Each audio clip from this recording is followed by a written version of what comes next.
Welcome, aviation enthusiasts and history buffs, to Classic Duels, a captivating mini documentary series that takes you deep into the heart of the adrenaline pumping battles that unfolded in the skies during World War II. In this episode, we're mostly in the skies in the Mediterranean Theatre of Operations in 1942-44, and we're going to talk about the iconic duels between the Curtiss P-40 Warhawk and Messerschmitt BF-109. So the Curtiss P-40 and the Messerschmitt BF-109 were two great fighter aircraft that saw significant action and extensive service in World War II, where they both operated and clashed in various theatres with different air forces. The Curtiss P-40 Warhawk was an American single-engine fighter aircraft that first flew in 1938. It gained prominence as a rugged and reliable aircraft, although it had some limitations in terms of speed and altitude performance.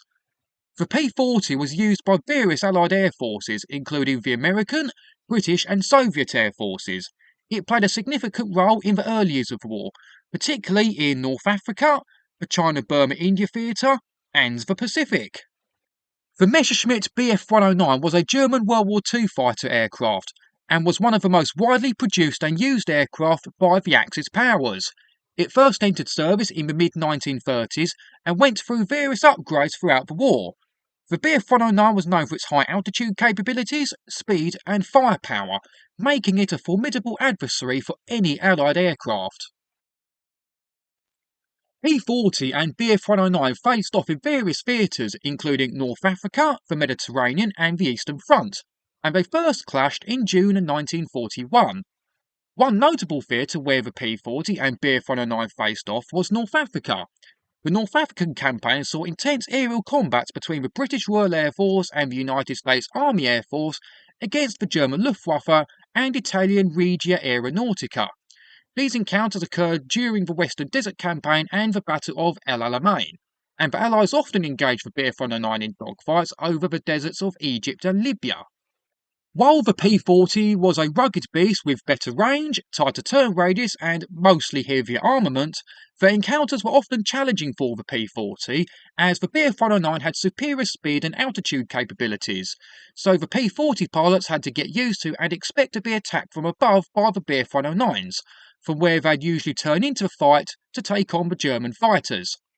Another important thing that's worth mentioning as well was that the P-40 was also widely used as a fighter bomber, while most of the BF-109s were employed as pure aerial interceptors and fought multiple Allied fighter types, not just the Warhawks. Even though the P-40 was not as prevalent on the Eastern Front, some Soviet units used this aircraft against the German Luftwaffe. The encounters between the P-40 and BF-109 on the Eastern Front were less common compared to other theatres, but they did occur during various phases of the war, and it's worth mentioning that the P-40s were the first Allied fighters supplied to the USSR under the Lend-Lease Agreement, and one Russian regiment was still using them as late as May 1945. In direct aerial duels, the Messerschmitt BF-109 generally held an advantage over the Curtiss P-40, particularly in terms of speed and altitude performance. The P-40's strength lay in its durability and firepower. Despite the challenges, P-40 pilots achieved notable successes in various conflicts of the war.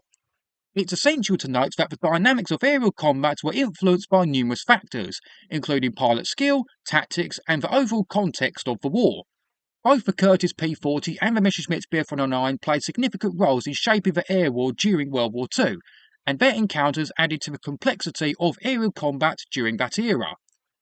So that's it for this glimpse into epic struggles of the past.